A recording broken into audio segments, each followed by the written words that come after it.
Look, there is a really, we have no choice, and I've been asked this question in many conferences these last 2 years. I've been around the world trying to promote the Association of African Business School that I preside and chair, like you mentioned in the beginning in your introduction. In many cases, we keep saying that Africa is different. Africa has more priorities in trying to get some other things straightened up before we look at the technology.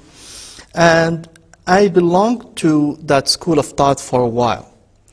But when I read deeply, I said the only opportunity we have to leapfrog, to actually jump on the bandwagon of growth and development is excelling in soft skills and excelling in data technology usage.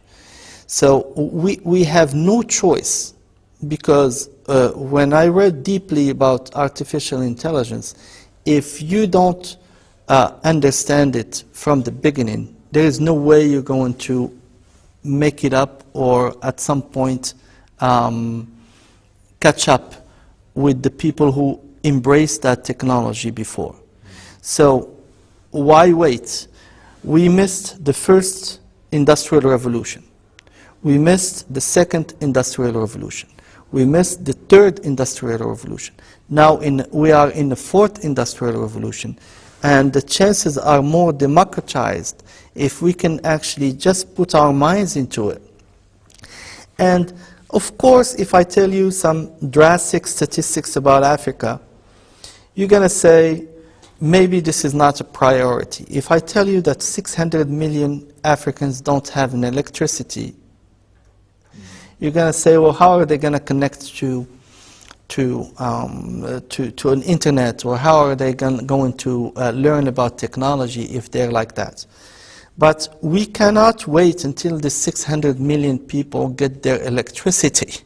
We don't have the time and the leisure of time to be able to do that. And I take as an example, for benchmarking, India. India also has 600 million people with no electricity, no toilets.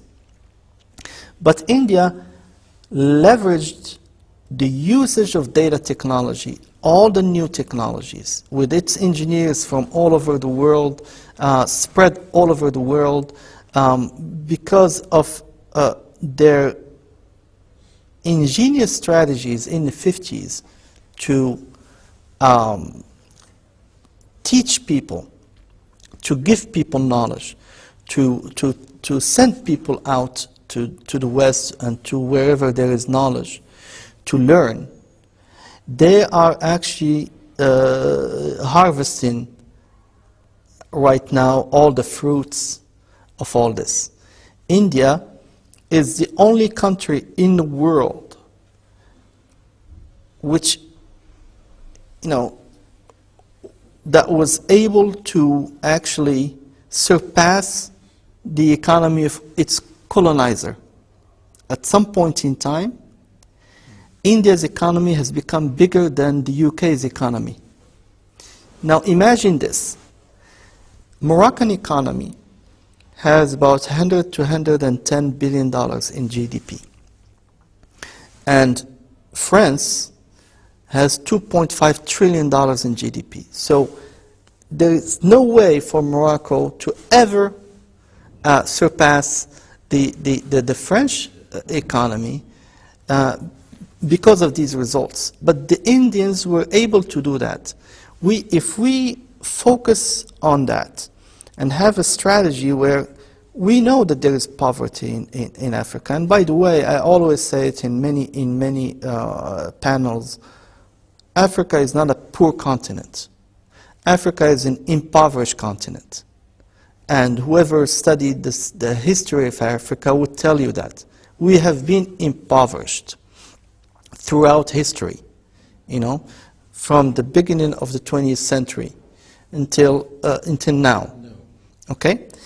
And if we don't get our act together in terms of acquisition of knowledge, whatever knowledge that is, I mean, we're talking here about management, governance, business education, but whatever knowledge that is, if we don't get on the bandwagon, if we don't catch up, if we don't take this question of education very seriously, honestly, I'm not a bearish, I'm a bullish, I'm a very optimistic person, but I don't see any shadow or light of hope